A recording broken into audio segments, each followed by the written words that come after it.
Hola, ¿qué tal? ¿Cómo están? Bienvenidos a otra edición de, en este caso, la saga de Tradiciones Peruanas de Ricardo Palma, que nos va a llevar en esta crónica hacia Puno, nada menos y nada más que hacia los alrededores del cerro Laicacota, un cerro que tiene yacimientos mineros muy valiosos y que ya lo fueron desde la época prehispánica. De eso se trata nuestra crónica de hoy, que está muy interesante porque tiene mucho que ver con el legado que dejaron los incas a sus sucesores, a sus descendientes, ya en la época virreinal, y cómo ese legado luego se fue mestizando con los recién llegados en aquella época, castellanos, andaluces, sobre todo ambos, y luego ya gente de otros reinos de España, en ese naciente, ya pues en esa naciente creación del Perú moderno, ¿no? Que ya fue la combinación tanto de nuestro legado indígena o nuestra ascendencia indígena y nuestra ascendencia española. Y Ricardo Palma lo narra, lo relata con absoluta agudeza y transparencia, ¿no? Así que nada, vamos directamente hacia la crónica para que la podamos compartir y sepamos un poco de qué se trata. El título de la crónica de la tradición se llama El Justicia Mayor de Laicacota. Es una crónica de la época del 19º virrey del Perú y fue dedicada al doctor don José Mariano Jiménez. Y dice así: en una serena tarde de marzo del año del Señor de 1665, hallábase reunida en la puerta de su choza una familia de indios. Componíase ésta de una anciana que se decía descendiente del gran general Ollantay, dos hijas, Carmen y Teresa, y un mancebo llamado Tomás. La choza estaba situada a la falda del cerro Laicacota. Ella, con 15 o 20 más, constituían lo que se llama una aldea de 100 habitantes. Mientras las muchachas se entretenían en hilar, la madre contaba al hijo por milésima vez la tradición de su familia. Esta no es un secreto, y bien puedo darla a conocer a mis lectores, que la hallarán relatada con extensos y curiosos pormenores en el importante libro que con el título Anales del Cusco publicó mi ilustrado amigo y compañero de congreso don Pío Benigno Mesa. He aquí la tradición sobre Ollantay. Bajo el imperio del Inca Pachacútec, noveno soberano del Cusco era Ollantay, curaca de Ollantaytambo, el generalísimo de los ejércitos. Amante correspondido de una de las ñustas o infantas, solicitó de Pachacútec y como recompensa e importantes servicios que le acordase la mano de la joven. Rechazada su pretensión por el orgulloso monarca, cuya sangre, según las leyes del imperio, no podía mezclarse con la de una familia que no descendiese directamente de Manco Cápac, el enamorado cacique desapareció una noche del Cusco robándose a su querida Cusicoyor. Durante 5 años fue imposible al Inca vencer al rebelde vasallo, que se mantuvo en armas en la fortaleza de Ollantaytambo, cuyas ruinas son hoy la admiración del viajero. Pero Rumiñahui, otro de los generales de Pachacútec, en secreta entrevista con su rey, lo convenció de que más que a la fuerza era preciso recurrir a la maña y a la traición para sujetar a Ollantay. El plan acordado fue poner preso a Rumiñahui con el pretexto de que había violado el santuario de las Vírgenes del Sol. Según lo pactado, se le degradó y azotó en la plaza pública para que, envilecido así, huyese del Cusco y fuese a ofrecer sus servicios a Ollantay, que, viendo en él una ilustre víctima a la vez que un general de prestigio, no podría menos que dispensarle entera confianza. Todo se realizó como inicuamente estaba previsto y la fortaleza fue entregada por el infame Rumiñahui, mandando el Inca decapitar a los prisioneros. Un leal capitán salvó a Kusicoyor y su tierna hija Imazumac, y se estableció con ellas en la falda del Laicacota, en el sitio donde, en 1669, debía erigirse la villa de San Carlos de Puno. Concluía la anciana de referir a su hijo esta tradición cuando se presentó ante ella un hombre apodado o apoyado en un bastón, cubierto el cuerpo con un largo poncho de bayeta y la cabeza por un ancho y viejo sombrero de fieltro. El extranjero era un joven de 25 años y a pesar de la ruindad de su traje, su porte era distinguido, su rostro varonil y simpático y su palabra graciosa y cortesana. Dijo que era andaluz y que su desventura lo traía a tal punto que se hallaba sin pan ni hogar. Los vástagos de la hija de Pachacute le acordaron de buen grado la hospitalidad que demandaba. Así transcurrieron pocos meses. La familia se ocupaba en la cría de ganado y en el comercio de lanas, sirviéndola el huésped muy útilmente.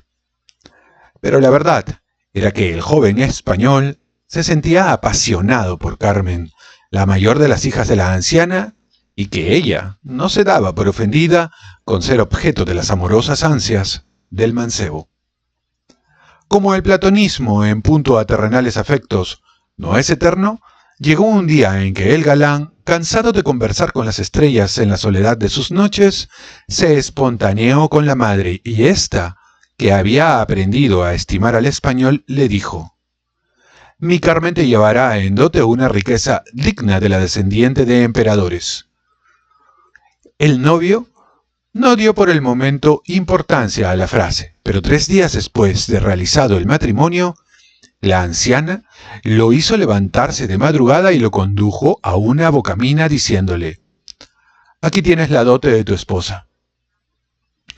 La hasta entonces ignorada y después famosísima mina de Laicacota fue desde ese día propiedad de don José Salcedo, que tal era el nombre del afortunado andaluz.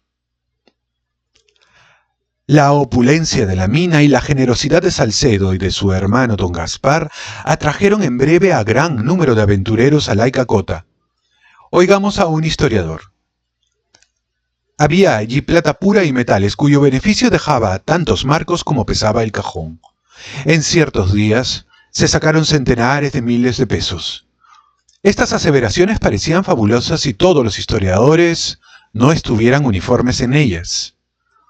Cuando algún español, principalmente andaluz o castellano, solicitaba un socorro de Salcedo, éste le regalaba lo que pudiese sacar de la mina en determinado número de horas. El obsequio importaba casi siempre por lo menos el valor de una barra, que representaba 2.000 pesos. Pronto, los catalanes, gallegos y vizcaínos que residían en el mineral entraron en disensiones con los andaluces, castellanos y criollos favorecidos por Salcedo. Se dieron batallas sangrientas, con variado éxito, hasta que el virrey, don Diego de Benavides, conde de Santisteban, encomendó al obispo de Arequipa, fray Juan de Almoguera, la pacificación del mineral. Los partidarios de los Salcedo derrotaron a las tropas del obispo, librando malherido el corregidor Peredo. En estos combates, hallándose los de Salcedo escasos de plomo, fundieron balas de plata. No se dirá que no mataban lujosamente. Así las cosas, aconteció en Lima la muerte de Santisteban y la Real Audiencia asumió el poder. El gobernador de esta nombró para Laicacota, viéndose sin fuerzas para hacer respetar su autoridad. Entregó el mando a don José Salcedo, que lo aceptó bajo el título de Justicia Mayor. La audiencia se declaró impotente y contemporizó con Salcedo, el cual, recelando nuevos ataques de los vascongados, levantó y artilló una fortaleza en el cerro.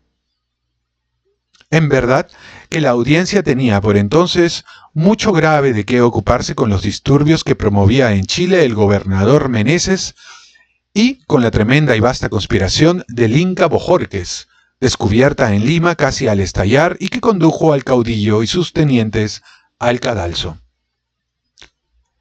El orden se había por completo restablecido en Laicacota y todos los vecinos estaban contentos del buen gobierno y la caballerosidad del Justicia Mayor.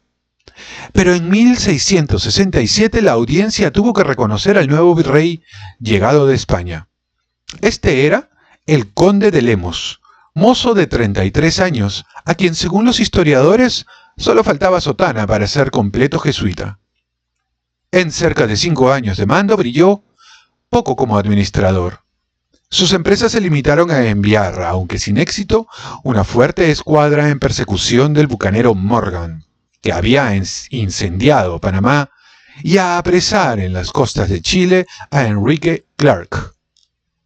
Un año después de su destrucción por los bucaneros, en 1670, la antigua Panamá, fundada en 1518, se trasladó al lugar donde hoy se encuentra. 2 voraces incendios, uno en febrero de 1737 y otro en marzo de 1756, convirtieron en cenizas 2/3 partes de los edificios, entre los que algunos debieron ser monumentales, a juzgar por las ruinas que aún llaman la atención del viajero. El virrey conde de Lemos se distinguió únicamente por su devoción. Con frecuencia se le veía barriendo el piso de la iglesia de los Desamparados, tocando en ella el órgano y haciendo el oficio de cantar en la solemne misa dominical, dándosele 3 pepinillos de las murmuraciones de la nobleza que juzgaba tales actos indignos de un grande de España. Dispuso este virrey, bajo pena de cárcel y multa, que nadie pintase cruz en sitio donde pudiera ser pisada, que todos se arrodillasen al toque de oraciones y escogió para padrino de uno de sus hijos al cocinero del convento de San Francisco, que era un negro con un geme de jeta y fama de santidad. Por cada individuo de los que ajusticiaba mandaba celebrar 30 misas y consagró por lo menos 3 horas diarias al rezo del oficio parvo y del rosario, confesando y comulgando todas las mañanas y concurriendo al jubileo y a cuanta fiesta o distribución religiosa se le anunciara. Jamás se han visto en Lima procesiones tan espléndidas como las de entonces, y Lorente, en su historia, trae la descripción de una que se trasladó desde Palacio a los Desamparados, dando largo rodeo, una imagen de María que el virrey había hecho traer expresamente de Zaragoza. Arco hubo en esa fiesta cuyo valor se estimó en más de 200,000 pesos. Tal era la profusión de alhajas y piezas de oro y plata que lo adornaban. La calle de Mercaderes lució por pavimento barras de plata que representaban más de 2 millones de ducados. ¡Viva el lujo y quien lo trujo! El fanático don Pedro Antonio de Castro y Andrade, conde de Lemos, marqués de Sarria y de Gátiva, y duque de Taratifanco, que cifraba su orgullo en descender de San Francisco de Borja, y que, a estar en sus manos, como él decía, habría fundado en cada calle de Lima un colegio de jesuitas, apenas fue proclamado en Lima como representante de Carlos II, el hechizado, se dirigió a Puno con gran aparato de fuerza y aprehendió a Salcedo. El Justicia contaba con poderosos elementos para resistir, pero no quiso hacerse reo de rebeldía a su rey y señor natural. El virrey, según muchos historiadores, lo condujo preso, tratándolo durante la marcha con extremado rigor. En breve tiempo quedó concluida la causa, sentenciado Salcedo a muerte y confiscados sus bienes en provecho del Real Tesoro. Como hemos dicho, los jesuitas dominaban al virrey. Jesuita era su confesor, el padre Castillo, y jesuitas sus secretarios. Las crónicas de aquellos tiempos acusan a los hijos de Loyola de haber contribuido eficazmente al tráfico fin del rico minero, que había prestado no pocos servicios a la causa de la corona y enviado a España algunos millones por el quinto de los provechos de la mina. Cuando leyeron a Salcedo la sentencia, propuso al virrey que le permitiese apelar a España y que, por el tiempo que transcurriese desde la salida del navío hasta su regreso con la resolución de la Corte de Madrid, lo obsequiaría diariamente con una barra de plata. Y ténganse en cuenta no solo que cada barra de plata se valorizaba en 2.000 duros, sino que el viaje del Callao a Cádiz no era realizable en menos de 6 meses. Pie de página. Es decir, una barra de plata durante cada día durante medio año. La tentación era poderosa y el conde de Lemos vaciló. Pero los jesuitas le hicieron presente que mejor partido sacaría ejecutando a Salcedo y confiscándole sus bienes. El que más influyó en el ánimo de su excelencia fue el padre Francisco del Castillo, jesuita peruano, que está en olor de santidad, el cual era padrino de bautismo de don Salvador Fernández de Castro, marqués de Almuña e hijo del virrey. Salcedo fue ejecutado en el sitio llamado Horcapata, a poca distancia de Puno. Cuando la esposa del Salcedo supo el terrible desenlace del proceso, convocó a sus deudos y les dijo: «Mis riquezas han traído mi desdicha. Los que las codician han dado muerte afrentosa al hombre que Dios me deparó como compañero. Mirad cómo le vengáis». 3 días después, la mina de la Icacota había dado en agua y su entrada fue cubierta con peñas, sin que hasta hoy haya podido descubrirse el sitio donde ella existió. Los parientes de la mujer de Salcedo inundaron la mina, haciendo estéril para los asesinos del Justicia Mayor el crimen a que la codicia los arrastrara. Carmen, la desolada viuda, había desaparecido, y es fama que se sepultó viva en uno de los corredores de la mina. Muchos sostienen que la mina de Salcedo era la que hoy se conoce con el nombre del Manto. Este es un error que debemos rectificar. La codiciada mina de Salcedo estaba entre los cerros La Icacota y Cancharani. El virrey conde de Lemos, en cuyo periodo de mando tuvo lugar la canonización de Santa Rosa, murió en diciembre de 1673, y su corazón fue enterrado bajo el altar mayor de la iglesia de los Desamparados. Las armas de este virrey eran, por Castro, un sol de oro sobre gules. En cuanto a los descendientes de los hermanos Salcedo, alcanzaron bajo el reinado de Felipe V la rehabilitación de su nombre y el título de Marqués de Villarrica para el jefe de la familia. Muy bien, hemos escuchado la tradición sobre el mayor de la Icacota y hay algunas cosas un poco para recapitular brevemente. Cuando aparece el periodo de conquista y ya establecimiento de virreinato, lo que se solía hacer era una suerte de asociaciones público-privadas, si vale el término.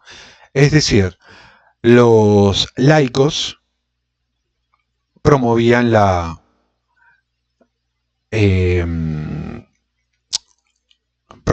conquista, la exploración, por un lado, los laicos españoles, y daban cuentas al rey, pero no dependían necesariamente expresamente al rey.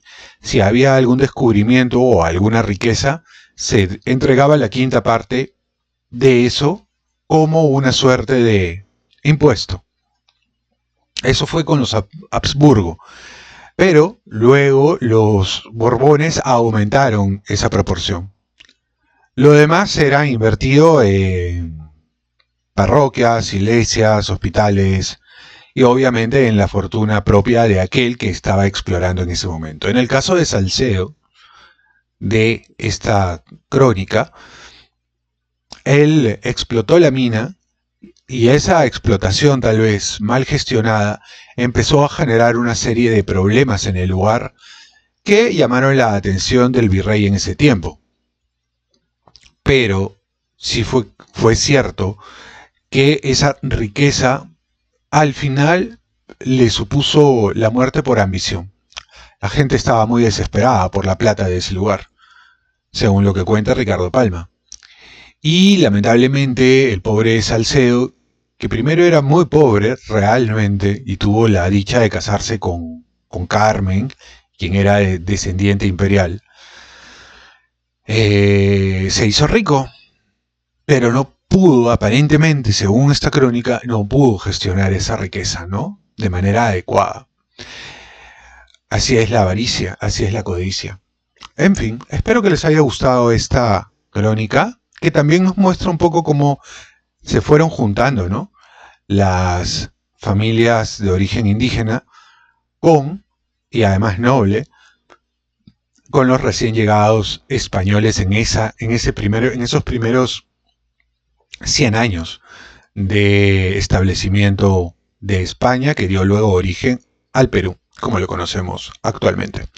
Espero que les haya gustado este video. Si es así, ya saben, suscríbanse, activen la campanita, déjenme un comentario, compartan el video y denle like para que este video pueda llegar a más personas. Conmigo, hasta la próxima.